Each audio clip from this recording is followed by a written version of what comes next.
Live from the Washington, D.C. area, it's the Inside Scoop. All the news that our viewers want to know. Now, here's the host. Good evening, America. Welcome to the Inside Scoop. I'm your host, Mark Levine. We are here today to discuss the General Assembly, the Virginia State Legislature, and what it did in 2016. Now, if you don't recognize me, well, I'm actually the founder of the Inside Scoop, and for more than 12 years, we hosted this show here, and for most of that time, I was its sole host. But I've been away for a number of months because I've been elected to the General Assembly myself. I was elected last year to be a freshman delegate, and I represent the 45th District, which is the eastern half of Alexandria and portions of South Arlington and the Bellevue, Belhaven, and Huntington areas of Fairfax County. So I have myself reason to be here. I'll be both a guest and a host. But I do want to thank my crew for keeping this show going and doing such a terrific job. Even with me being gone, I hesitate to admit how well it's gone, even though I haven't been behind the camera. I want to introduce you to two people today who are two of my very favorite people in the General Assembly. Sitting to my immediate left is Senator Barbara Favola, and sitting to her left is Delegate Marcus Simon. Now, these two people are my favorites, not just because they share my progressive values, but to be honest, because they've been my mentors. They've helped me behind the scenes, not just with our values, which we pretty much share, but the strategy. And there's a lot of legislative strategy. When do you put forward a floor amendment? When do you challenge a bill in committee? How do you get your own legislation? How do you get it going forward? Who do you talk to? How do you work out some of those difficulties behind the scenes? These two people, I have to say, are probably my two most trusted people that I've relied on, and I want to just take this opportunity to thank you both publicly for helping me both in public and behind the scenes. You are very kind, Mark. It is a pleasure to be here, and you are a very quick study. So it's been a pleasure being your mentor. Well, I've done my best, and I have to say that both these two people to my left are not just really cool in the work they do, but they're both really friendly behind the scenes, and you definitely want to vote for them when they run up for re-election. All right. Thank you. Senator Barbara Favola, let me start with you as the person of the delegation. I won't say most senior. Let's just say the longest serving member of the delegation. Of the three of us here. Of the three of us here. We have actually many people who serve way longer than we have. How did the General Assembly in 2016, in your view, differ from past General Assemblies? What made this one stand out, for good or for bad? What are your takeaways from the last 3 months? Well, each General Assembly has its own personality. And that personality really evolves based on a broader backdrop, what's going on at the national level. What races are in play. And this year, of course, it was all about the presidential election.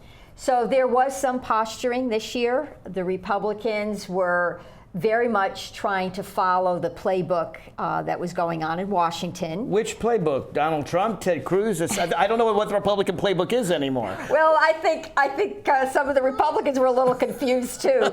But anything that was anti-Obama, they were for. And so that context was still very much a part of the General Assembly. It was unfortunate because we weren't able to have a real intellectual, honest debate on Medicaid expansion.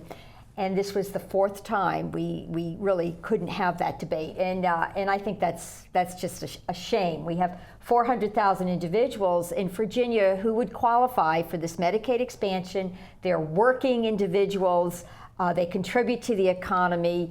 We would have been bringing in $2 billion a year if we participated.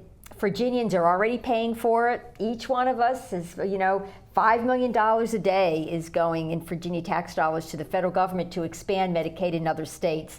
So to not have that conversation was extraordinarily painful. We did have some successes, but we'll get to those successes in a minute. But speaking of Medicaid expansion, Marcus, you were one of only 2 delegates who voted against the Virginia state budget.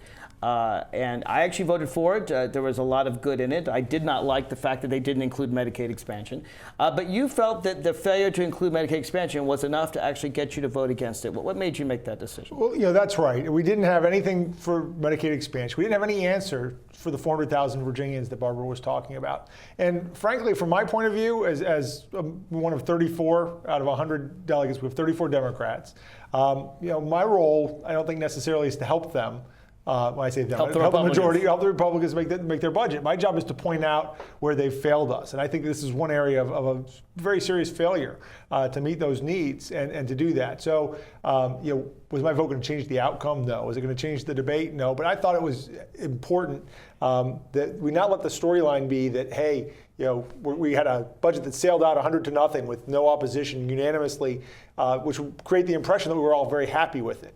Like you said, like Barbara said, there was a lot to be happy about. There were some great things for education. I think we've increased our investment in education at all levels by over $1 billion this year, which is amazing, and it's a really positive thing to have happen. And I think that's an important story to be told too. But I didn't want to have forgotten in that positive story the story of the 400,000 Virginians, the fact that we haven't been able to have that discussion, as Barbara said. So I just chose to use my vote, in that way. And that's one of the luxuries, I guess. If there's one good thing about being a minority, and the minority, you have the luxury of sometimes casting a protest vote and trying to send a message to folks that there's still work to be done. Both of you, I had a really tough time on the budget because there was a lot of good in the budget. We had one of the great increases for teachers that we've had in a long time. A lot of money put into education, money for state workers, an increase that was quite good. There was money for infrastructure, for highways. But yet, like you, Marcus, I really hated the fact they didn't include Medicaid expansion, and the fact that not just were 400,000 Virginians going without, but we had hundreds of millions of dollars that we Virginians paid for that they wouldn't use. So they had to basically tax Virginians more. The Republicans, who are supposed to be the party of low taxes, had to keep Virginia taxes high to pay for something they'd already paid for in the federal government, just because they hate Obama more than they care about Virginians in need. And so I had a really tough time because there was a lot of good in the budget, but there was Medicaid expansion. But knowing that you were voting no, that way I could vote yes and vote the good parts of the budget. Barbara, you voted for the budget. I did vote for the budget because I actually did get a fair number of budget amendments that I had promoted into the budget. It's always a tough decision. I mean, there's some things you really like and some things you don't. I think you two made very valid points on our investments in K through 12. We did put over $110 million additional dollars in for higher education, which I thought was very important. Foster care, I was able to get expanded coverage for foster youth between the ages of 18 and 21, which has been a real passion of mine for the past 4 years. So we have had some successes in the budget. I got some money in for workforce training for TANF moms. So those are moms. TANF is temporary assistant for needy families. So they can go on to a community college and get some training or a certificate in a work-related track where they can go out and then get a job. So we tried to make some wise investments. But again, anything that was associated with the national Democratic agenda is what suffered. So where we could find more for politics, it seems, than for principle. Yeah. So where we could find agreement on sort of bread and butter issues, we were able to make some progress. One area that was that we didn't succeed in, and it was unfortunate because in Northern Virginia we rely very heavily on transportation dollars. We're one of the heaviest congested regions in the entire country. And we did have a bill, actually Senator Wagner put through the bill to put a floor on the gasoline tax at the rack, which may be transferred to the pump, but he was trying to put a floor there because the gasoline prices were plummeting at such a rate, we weren't really getting the revenue we had expected, and that bill did not pass. However, we made great progress on I-66. Right. So we actually worked out a solution. We'll get to that because I do want to discuss about it. I do want to say that I had actually the same bill that Senator Wagner had in the House of Delegates. It also did not succeed there, but we shared the same principles. I put that forward, and one of the budget amendments that I put forward, and I'm glad to see some money did go there, was for child advocacy centers.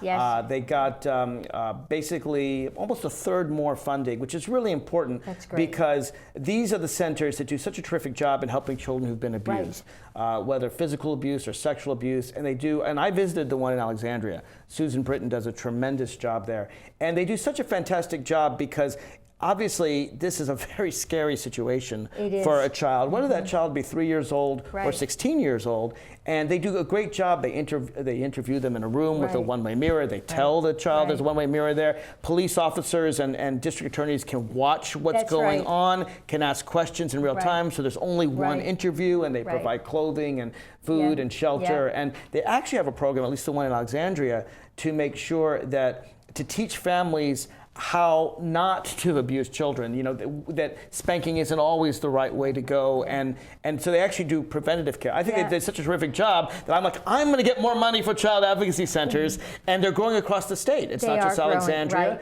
right. And so they needed more money for Well, that. I was really glad to see that in the budget. Interesting you brought that up. Arlington had the very first child advocacy center in the state. We did get federal money. I was a member of the county board of supervisors, or they call it the Arlington County Board. So I was able to help the county secure federal money. But you are absolutely right. It's that comprehensive approach that they take to interviewing the Really good child. job. And it really enables the prosecutors and our criminal justice system to get access to evidence and information right away. And the Marcus, child doesn't have to go through multiple interviews. I know you voted against the budget, but tell me something in the budget that you did like, either something that you helped put in or something that you thought was a tremendously good thing. One of the things, I'll give you a half Okay. a step. All So mental health in our prisons and jails. We heard about the Jamichael Mitchell case. We just had an IG's report come out about that and some of the failings that happened there. The Inspector General's report. Inspector General's report, where essentially he was arrested for stealing about $5.50 worth of food from a 7-Eleven Yeah. and trespassing. Sat in jail for over 4 months without any mental health treatment until he literally wasted away and died of wasting syndrome.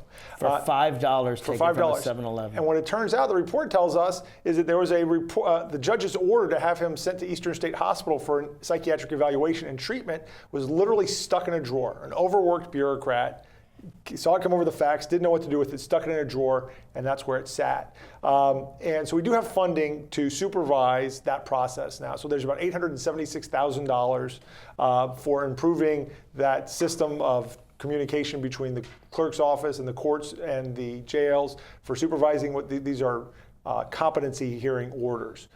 We made great strides with these temporary detention orders in the wake of Credeed's son's tragedy a few years ago. But what happened was, without adding resources, they made TDOs a priority, and something had to give. And so what the give was these competency hearings became a lower priority item. So we've added some money now, some resources, so that they can be back on the footing that they need to be. So I was glad to see that. Yeah, I'm glad to see that too. When we come back, I want to talk about the gun deal. This is probably the biggest news of the session. Right. That or the Justice Rouse. transportation. Supreme Court judges are probably the two biggest issues. That's right. I want to bring them both up. Hey, folks, if you want to call in and join this discussion, you can. It's 571-749-1166. We'll put the number on the screen. Call in and let us know what you think.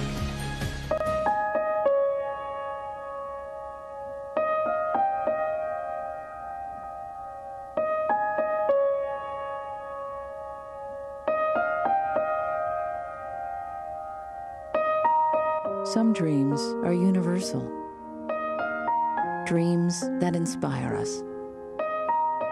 Multiple sclerosis is a devastating disease that changes lives forever. The National MS Society does more for people with MS than any organization in the world. But we can't do it alone. To get involved, visit us online at nationalmssociety.org or call 1-800-FIGHT-MS. This is why we're here.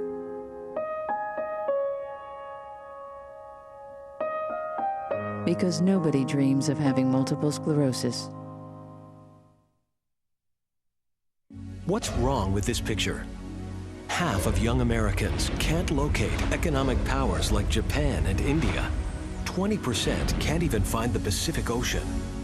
Without geography, our children aren't ready for the world.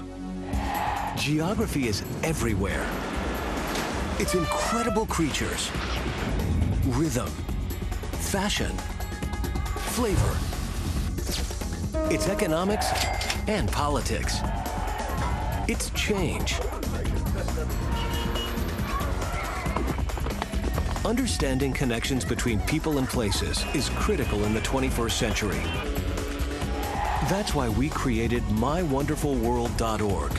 Go there now for your free parent and teacher action kits and give our kids the power of global knowledge. Because kids who understand our world today can succeed in it tomorrow. We're back to the Inside Scoop. Here again, your host. Welcome back to the Inside Scoop. I'm your host, Delegate Mark Levine. I'm here with Senator Barbara Favola and Delegate Marcus Simon, two of my favorite people in the General Assembly. All progressive Democrats, all representing some portion of Arlington or Fairfax, or I represent Alexandria, and you represent the City of Falls Church. Tell us just my district goes all the way out to Loudoun. Goes out to Loudoun County. I actually have 6 precincts. Just so people understand where you represent. Why don't you start, Marcus? Who do you represent? What neighborhoods of Sure. So I've got the City of Falls Church and anything that touches the City of Falls Church in Fairfax County. So Pimmitt Hills to the north. I've got to the south Fort Buffalo and a little bit of Annandale, actually.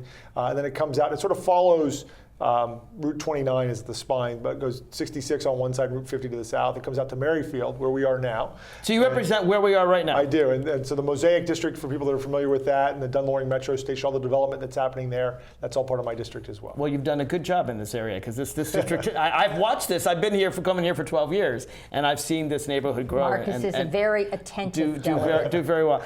And Barbara, as a senator, you have a much larger district. Tell us about your district. I have a much larger district. My district, I have portions of Arlington, a little bit of Crystal City, I have the Pentagon, and of course Arlington Cemetery, and then I head all the way north and west until you reach 66, and then I jog up to the Potomac River. I go up the Potomac River. I have portions of McLean. I have all of Great Falls and 6 precincts in Loudoun County that are nestled right near the Potomac.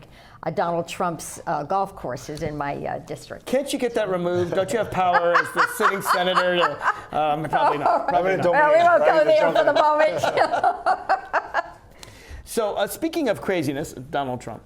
I do want to talk, by the way, speaking of craziness, there was an incident we should all just mention that happened today in the United States Capitol. Someone who was mentally ill, apparently, we don't know all the details, but came to the Capitol Visitor Center with a gun. Thankfully, those police are very well trained. After pulling his gun, they shot him and only him. There was a little injury to a bystander through some shrapnel, but it seems like she's going to be okay. And everyone got out there safely. And I just want to, well, first of all, thank the professionalism of the Capitol Police. But it raises a point of mine, which is how easy it is to get guns. And in D.C., it seems they get a lot of their guns from Virginia, probably more from Virginia than any other place. Yeah. And that's due to Virginia's lax gun laws. So this session, there was a very controversial deal made between Governor Terry McAuliffe and the National Rifle Association that had some good points and some bad points, and it's still controversial, that deal. Marcus, why don't you lay out, I don't know, the good and the bad of the deal and how you feel about it overall? Well, so I was not a party to the deal. Right, but, and none of us were. But it did actually draw in some elements on some bills and some groundwork, I think, that Barbara and I both have laid over the last couple of years in the General Assembly. Essentially what happened was, you got to sort of go back to the summer when Attorney General Herring issued a finding, essentially. He did his job under the statute. He looked at Virginia's concealed carry law and says that, hey, the Attorney General and the Superintendent of State Police are supposed to look at this from time to time, look at our reciprocity agreements, right? Our agreements with other states that have concealed carry permits to make sure that their standards are at least as stringent as our standards here in Virginia. Well, as it's turned out, over the last several years, the NRA has been on sort of a state-by-state basis trying to weaken concealed carry laws. Making it easier for people to get them, even if they've have, I don't know, domestic violence or crimes, or no training. Taking away even background checks, getting rid of fingerprinting requirements, allowing people with domestic violence convictions to obtain concealed carry permits. So the Attorney General said, 24 or 26 of the states, so 20 some of the states that we have reciprocity agreements with no longer qualify under our statute, and I am going to, effective February 1st, I'm going to cancel those reciprocity agreements. Well, that sent the NRA into a tizzy. They're like, well, you can't do that. And they looked at the statute and said, well, you can do that, but we really wish you wouldn't do that. And so a deal was from that, with, all right, how do we get... And they did a deal because even if they got a law through the majority-controlled Senate and House, which are majority-controlled by Republicans, they knew Terry McAuliffe would veto it, and they knew that the Democrats had enough votes in the Senate and the House, a minority, but we at least have a third in both, so we could stop an overriding of that veto. That's so right. without a deal with the governor, they weren't going to get that through. They couldn't get anything right. That's exactly right. It's a good point to make. That even in the House now, we have a veto-proof majority, and we've sustained a number of the governor's vetoes already.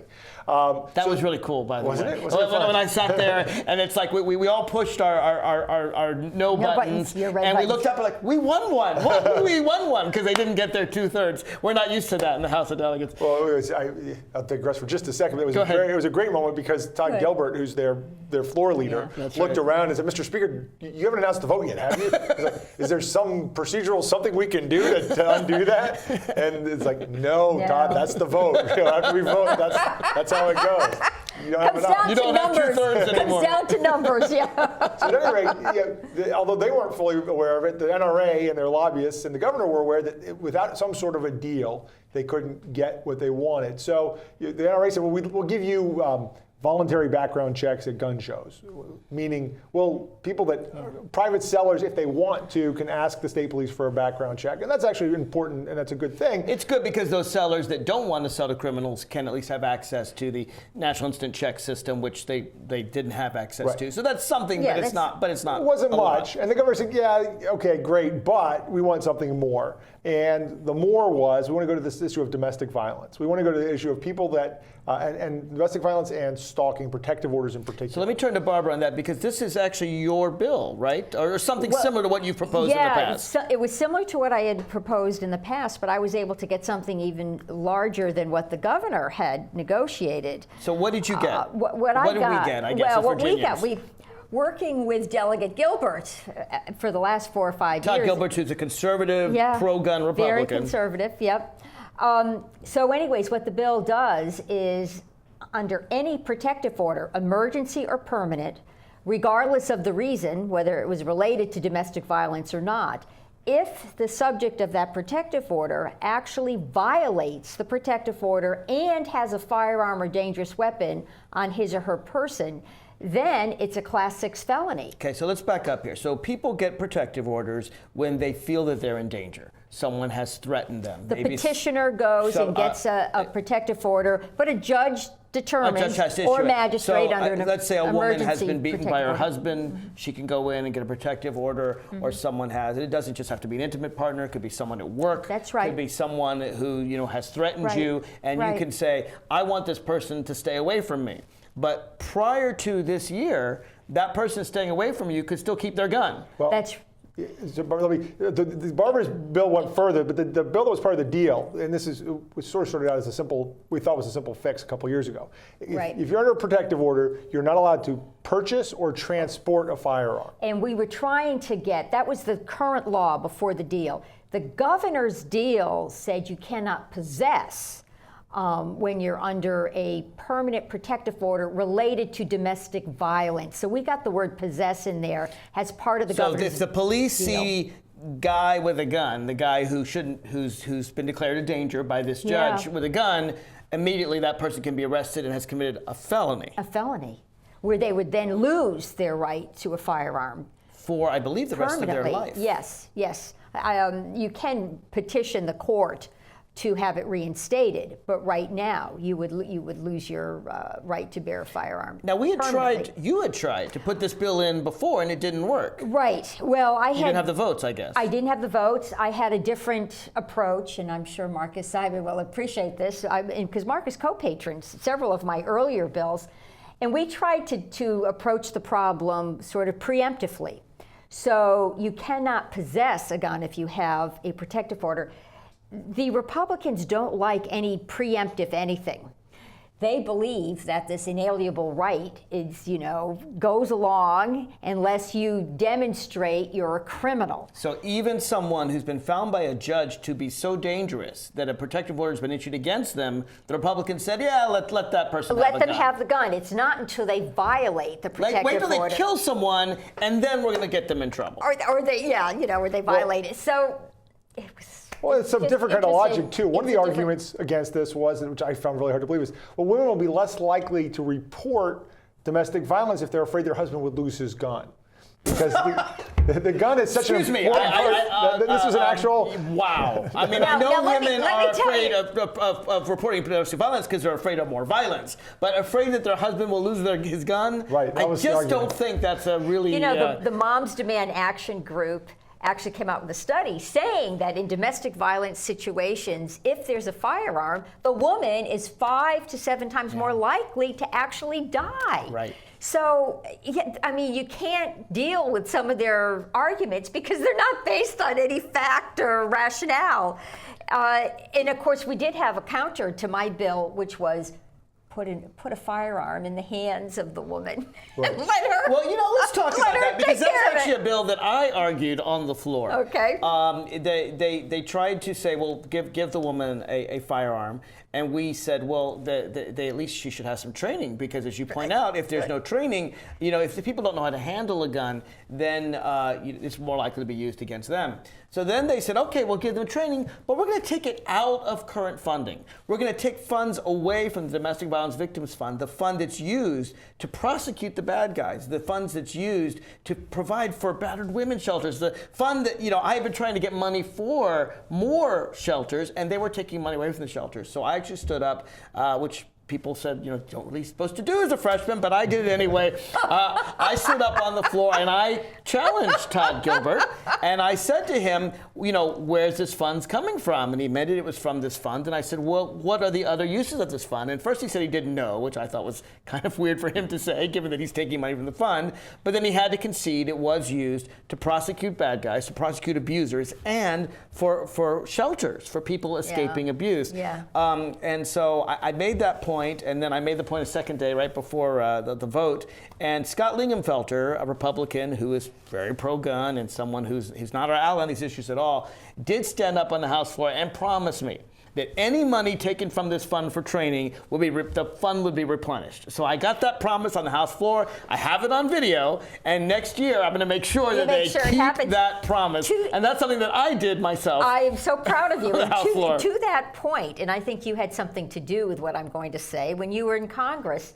But Virginia gained a $50 million grant from the Department of Justice. To be fair, I worked for Barney Frank in Congress. I wasn't actually in Congress myself. I just don't want anyone to think that I've done a great increase in my resume. I appreciate that. But, fair enough. You were a staffer. I was a staffer. But this $50 million grant, the purpose is to really improve intervention and safety net services to victims of domestic violence. It is, and in fact, you lead an advisory committee on sexual and domestic violence that I attended the first meeting that I very much enjoyed. You come back. I will come back, and I want to talk more about that, and also move on to what happened to Justice Roush, because that's something that I think people talk about happening this session that we need to go into. If you want to call in, 571-749-1166. Too many women get hit by their boyfriends and husbands. Too many women are pressured into having unprotected sex. Half of the people in the world living with AIDS are women. It doesn't have to be this way. Together, we can change this reality. Let's strive for a world free of violence.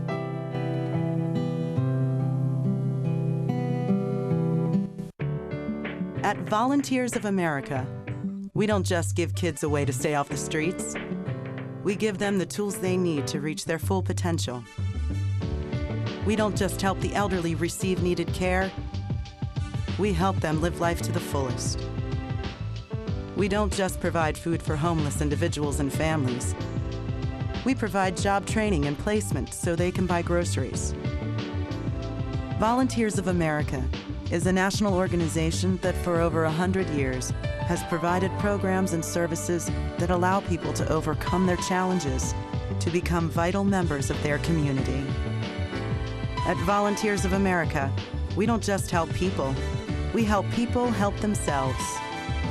Find out how you can support the programs that are working in your community. Contact Volunteers of America today. Call 1-800-899-0089. Drivers face all kinds of distractions. Guys, stop playing, no? Before your wireless phone becomes one of them, stop. Drive safely. Keep your phone in easy reach and dial sensibly. In bad weather or traffic, call later and use a hands-free device. Remember, with wireless, safety is your call. We're back to the Inside Scoop. Here again, your host. Welcome back to the Inside Scoop. I'm your host, Delegate Mark Levine, here with two of my favorite people from the General Assembly, Senator Barbara Favola and Delegate Marcus Simon.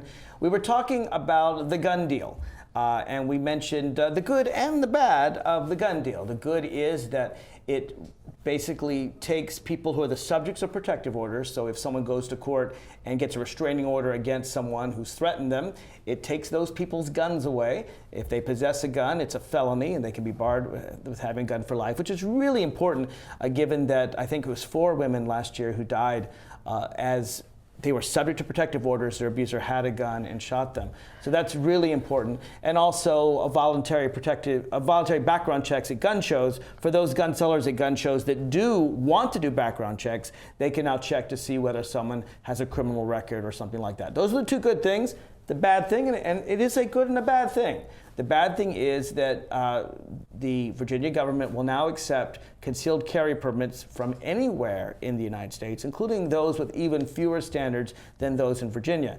And Marcus, a number of the gun safety advocates, people who you and I work with all the time, and who we have tremendous respect for, came out against the deal and frankly lambasted the governor pretty hard. Now, all 3 of us had the privilege. The deal was presented to us in separate pieces. So we all voted for the good parts and against the bad part. But I'd like you to address the controversy around the deal. In our view, the good and bad was depending on where you. Well, the good part was the protective orders and the voluntary background checks. The bad part was making concealed carry, the reciprocity for concealed carry permits. So the critics of the deal essentially said we didn't get much. So 2 pieces. One, we didn't get much. Certainly they thought we could have gotten more. And their criticism would be, and I share this to some degree, we don't want voluntary background checks at gun shows. We want universal mandatory background checks. Mandatory background checks, and not just at gun shows, but at everywhere. And I had a bill to have them on the internet, by the way. Didn't succeed. It died in committee. But if you're going to sell a gun over the internet, to have a background check. But they're saying, for goodness sake, here in Virginia, we actually have leverage. We found something that they really, really want, which is they want to treat these concealed carry permits like a driver's license. That's right. Anywhere you go, every state of the union, it doesn't matter how you got it, whether you had to take a driving test or not, and what the driving test was. A gun test or not. You don't have to learn to parallel park in Montana, but you do in New York. Shouldn't matter, right? That's sort of the way they view all of this, and they really, that's something they've cared about very deeply, and we sort of gave them voluntary background checks if you want them, and both sides have to agree, not just the seller and the buyer. They both have to agree to submit themselves to it, and then they'd say that the weakness, there's no surrender requirement in the you have to catch the bad guy with the gun. Well, He's got to give it up within 24 hours. But there's no process, right? Well, it doesn't say that. It says that he can't possess it for more than 24 hours, but it doesn't say. I had a bill in last year that said once that protective order is issued, you have 24 hours to come to the court that issued the order, turn it in, and get a receipt. So we could have gone further, a lot of folks thought, than what we did. They thought we finally have some leverage, and we just didn't use it very much. They thought the criticism was the governor was a deal maker, right? The governor, he prided himself on being a deal maker. He was so anxious to make a deal that he took the first deal that came along, or maybe the second deal, but he didn't really hold out as much as they would like to. And Barbara and I all know this from working in the local government. A lot of times you get problems over the process, and people can't get past the process. That he met with the NRA and didn't inform the gun safety They weren't at the advocates. table. They didn't get to buy in. They didn't get to sign off. And I think a lot of what you're hearing, there's a sort of they're mixing process and outcome in a lot of ways. There was one point, and you did a very good job explaining, I think, the issues. But one point that I do want to add is there was a common perception, especially among our gun safety friends, that the general population is moving really towards protecting victims of domestic violence. We did polling across the state, and 80% of Virginians on either side of the aisle wanted these protective orders to have teeth, and they wanted to remove firearms. So their argument was, we gained what the general public wanted anyways, and what Republicans would have been forced to vote for. Except that at a certain point. 85% of Virginians support universal background checks, mandatory background checks, and we haven't gotten those either. That. So that's where we had to sit down and say, we've been trying for several years, and we really hadn't made progress, and we did make some progress on this. So on balance, it was not a bad deal. Was it perfect? Absolutely not. But, it wasn't bad. And I just hope in the future we talk to our friends a little bit more. So. Yeah. Right, and of course, none of us were involved in the deal. The governor was working behind our backs as well. Just one of these sort of behind the scenes, inside baseball moments. But there was a moment where the deal almost fell apart because we keep bringing his name up. But Todd Gilbert was on the radio in Woodstock, and his hometown radio was talking about what a great deal it was for them. Yeah. And that was a violation of the deal. Nobody was supposed to say. Part of the deal was neither side was supposed to say we got the better of the deal. No, right. That was the deal. Was we all agreed that it was a fair deal. I'm told they actually made the deal tougher once he said that. They did. So he went on the radio and said, no, this is a deal I take at 6 ways to Sunday or something like that. And then we added, I can't remember exactly what the element was. I think we added the requirement of having the state police at every single gun show to be able to do these voluntary background checks. And again, this deal would not have been possible without Mark Herring. Oh, no question Without about Mark it. He's really the hero in all of this. He really is the hero. Because on all sides, whatever you would think about the deal, it was Attorney General Mark Herring's initiative. He had towed the line. Gave us the leverage we needed and to said, get this deal. we're not going to have reciprocity with states that have weaker concealed permit laws. We're going to follow what the lawmakers in Virginia laid out. And because he was so tough, we had leverage. So now, a less successful moment, perhaps, was the response to the Supreme Court Justice Jane Roush. Now, Jane Roush is from Fairfax County. Yeah. She's from this very county, and what's interesting is that she's been really praised by all sides. In fact, I don't think there was a single Republican or Democrat that said anything negative about her. Right. She, of course, had handled some tough terrorism cases. She'd handled, and she was actually put forward by a Republican, by Dave Albo of Fairfax, chair of the Courts of Justice Committee in the House. And so he put her forward, and so the governor didn't think there would be any problem with her. And plus, Fairfax, Arlington, Alexandria, all Northern Virginia is very much underrepresented in the courts. I don't know if the people of Northern Virginia realize how few seats we have on the Supreme Court or on the Court of Appeals. I mean, I think 1 in 7 Virginians come from Fairfax, Alexandria, Arlington, or Falls Church. Right. And we're not represented in the Supreme Court at all. And I think we have only one of the large Court of Appeals. So it was right for, obviously to have a woman on the court, but also to have more geographic diversity. So this all seemed to go forward just fine. Albo put her forward. Marcus, what went wrong? Well, there is we talk about this process versus the substance piece, but Tommy Norment in the Senate, He's the Senate Majority Leader, didn't feel like he was asked. It was sort of told as opposed to asked. It wasn't enough of what do you think? Is this okay with you? We've decided to Was it Tommy Norment or was it the Justice Speaker? Rush. Well, so you guys hear that was the Speaker. We heard it was Tommy Norment. Norment. That's what they tell us, that it was. I heard it was the Speaker. All right. Okay. Between the two of them, they felt that he had breached some. The Republican leaders of the House and the Senate. Leadership felt that he had breached the protocol. He didn't do it the way it was supposed to be done. He should have made a couple phone calls and said, "Are you okay with Justice?" But let's be clear here. It has been 100 years since the General Assembly rejected a sitting Supreme Court justice or a temporary appointee by a governor of either party. 100 years. Yeah. And the governor did, in fact, speak to the chair of the Courts of Justice Committee in the House, who is a Republican, and developed a letter and got the Republicans and Democrats in the Northern Virginia delegation to sign off on it. So the governor played by the rule book he thought he needed to play by. This was all about egos. How did Jane Roush become a political football? Because here is this very well-respected judge and very well-respected justice, and at the end of the day, she was thrown out. Because the Republican majority could do it.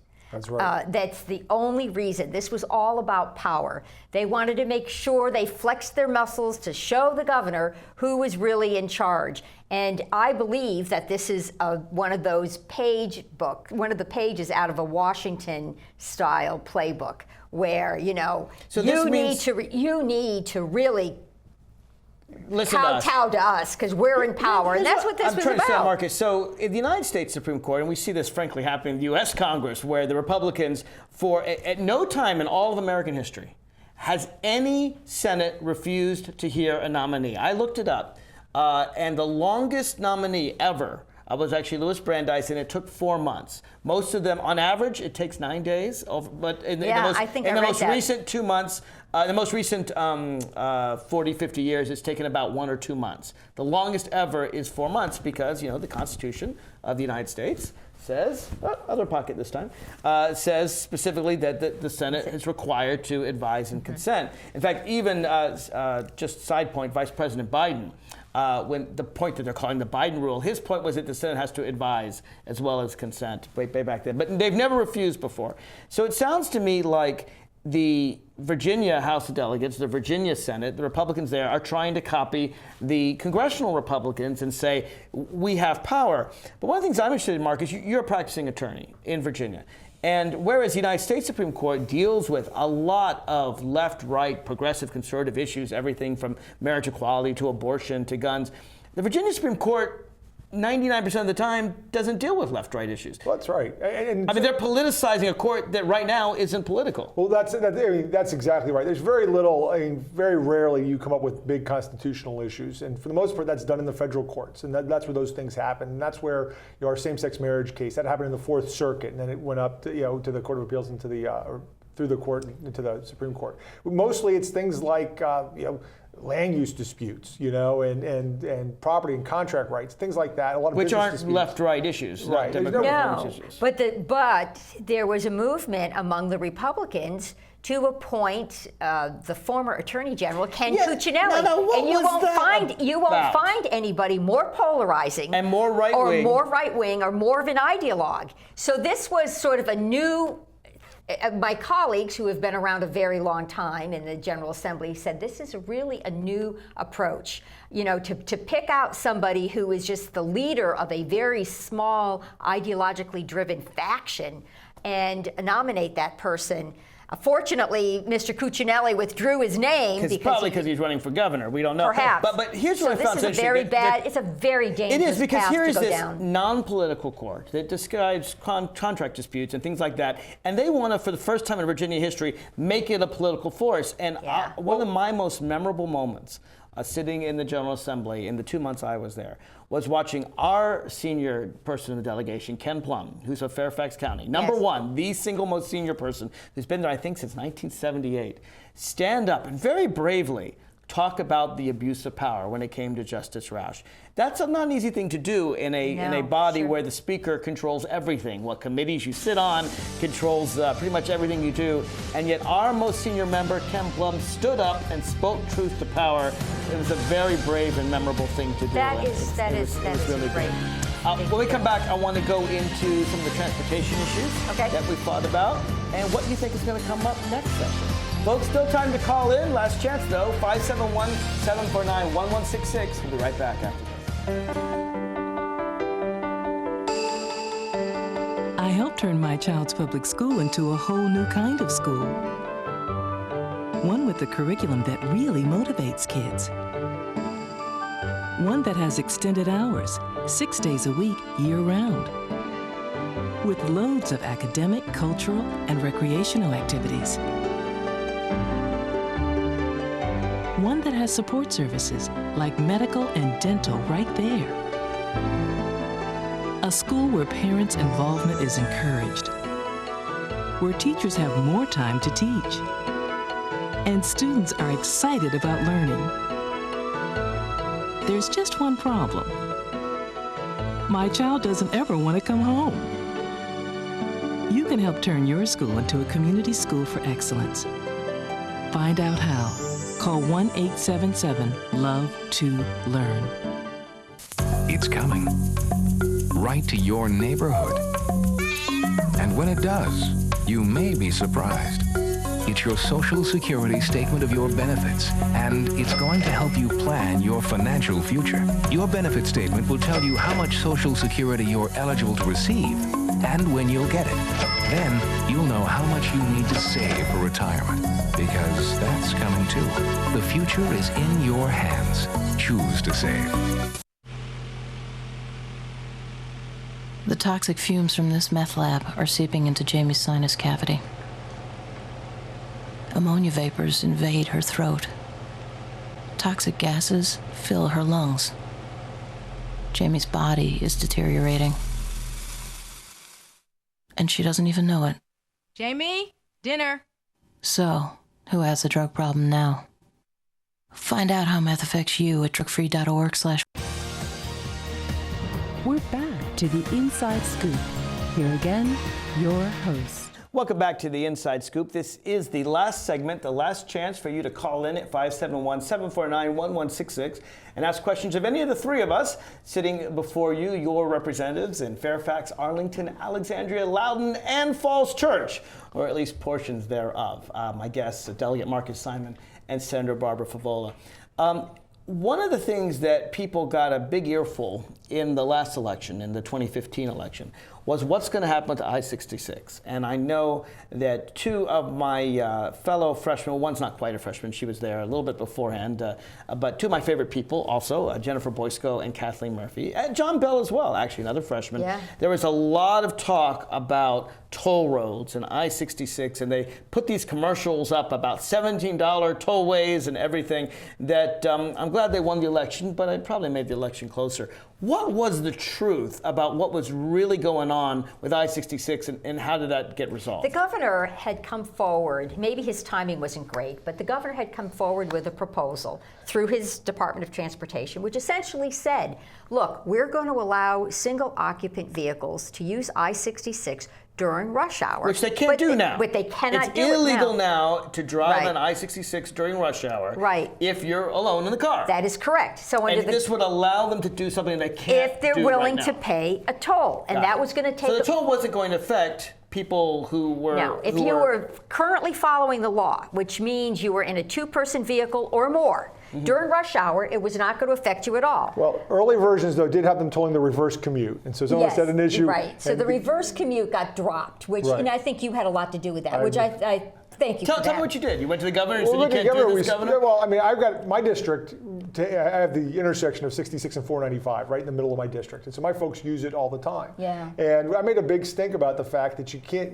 what Barbara's talking about is exactly what we ought to be doing. There's excess capacity. We've seen it when you're driving the other way. You see people flying along. So if there's extra capacity beyond what the HOV users are using, why not sell that to folks? Frankly, people are willing to buy it because they're willing to pay the fine, right? They're willing to risk the fine. So the question is, do you pay $2? And the fine's $1,000. Right? Do you pay a few dollars every day, or do you hope that you don't get caught and pay $1,000 every time you get caught? And sometimes you need those lanes. I mean, as someone who's driven to Richmond from Alexandria, I can tell sometimes you want that when 95 is crowded, sometimes you got to go in those HOV lanes. But the other problem is it didn't add any capacity, right? So it's one thing to toll when we're tolling about outside 66, or when you're talking about the express lanes, we're tolling new lanes that didn't exist. Those lanes didn't exist before the tolling. Here we were talking about tolling something that was already built. And so that was where some of us had a problem. That was a little bit of a rub. And under the governor's proposal, come 2020, the two-person vehicle would have been tolled because you'd have to get to the third person. But that was planned long before. That was planned before the. Go ahead. No, I was just going to say that wasn't part of the governor's new plan. That was something that the federal government required way back when. Well, that 2020 thing. There's a debate on whether or not it was required. You're talking about the Coleman decision. Yeah. The governor went back to the Coleman decision because he thought it was the right thing to do. But one thing though that was finally done was we're getting a third lane. But Marcus' point is absolutely correct. Inside the Beltway, from where 66 and 495 meet, up until the Boston exit, which is actually a Fairfax Drive off of 66, there will be an additional lane. And that will make a huge difference. Now that's something that many... And it's going to happen at the same time as the tolling takes effect. So the tolling and the expansion will go simultaneously. So let me ask you a tough question, Barbara, because you represent Fairfax, Loudoun, and Arlington. And Arlington has been fighting that third lane Arlington has been fighting it. I don't know, a long 40 time. years or so? A long time. So how do you feel about that? Well, we're doing the right thing, and I have, to the credit of the Arlington County Board, they have said, okay, we're going to come along. They had wanted the expansion to wait.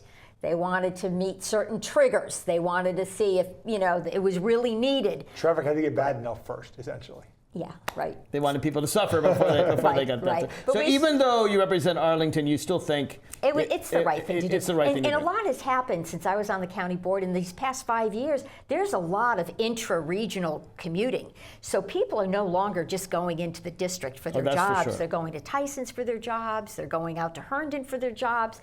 And so now it's like a wheel, and we have to make it work. So you don't think this will be a political issue in 2017, Mark? Well, no, I'm afraid it will, but hopefully not. I mean, the deal was, and those of us that were opposed to the tolling, for me, the big issue was you're going to toll my folks and you're not going to add any new capacity.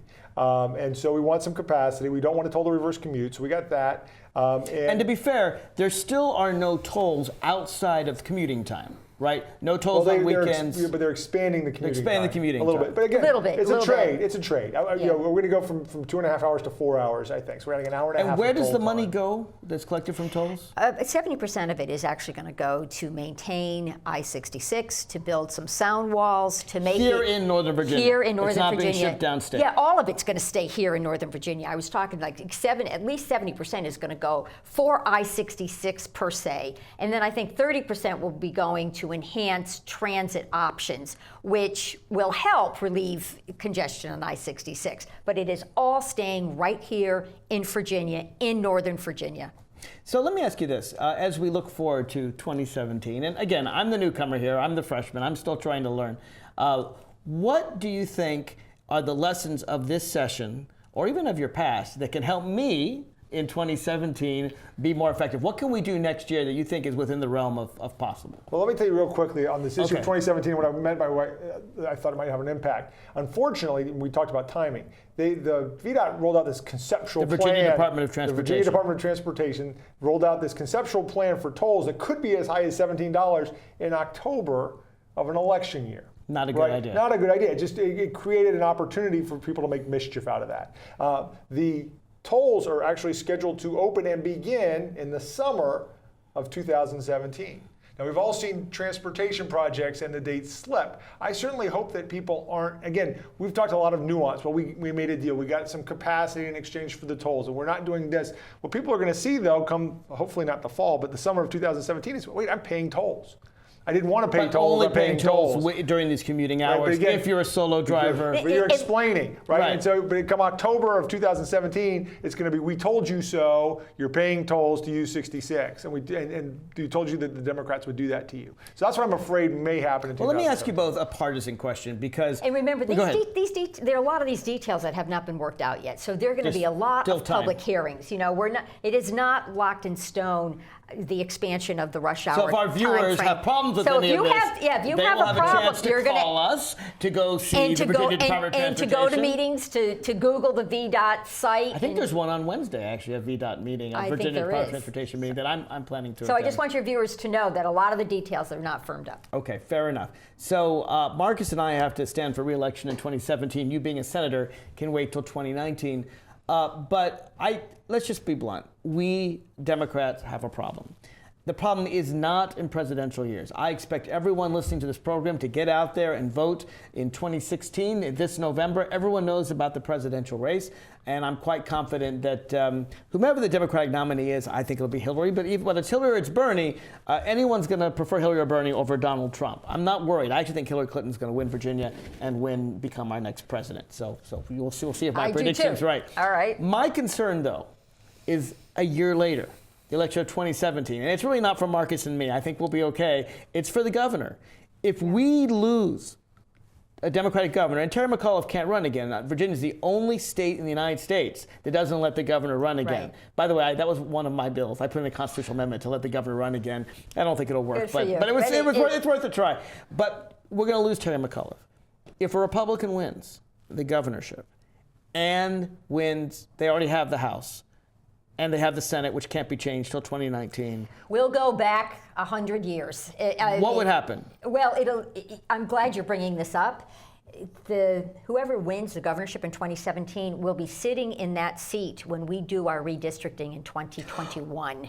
Oh, wow. So they could gerrymander Virginia even more than it's already gerrymandered. That's right. And the Senate is pretty evenly divided, 21 Rs, 19 Ds, and we do have the lieutenant governor's seat. But if the Republicans have control of both chambers and the governor's mansion, they in effect we could will lose redraw Virginia for a generation. Yeah, they'll redraw the Senate, and the Senate seats will go down, and we'll. And we've seen what that looks like. We've seen what that looks like to the south in North Carolina, where they're passing these right to discriminate bills that we were able to defeat, and the governor was able to veto in Virginia. We look like Georgia, where they have again these state Religious Freedom Restoration Acts, which are really the right to discriminate. Right to discriminate bills. And then they had personhood bills passed. I mean, you want 20-week to talk abortion about bills. All those you things. want to talk about a war on women.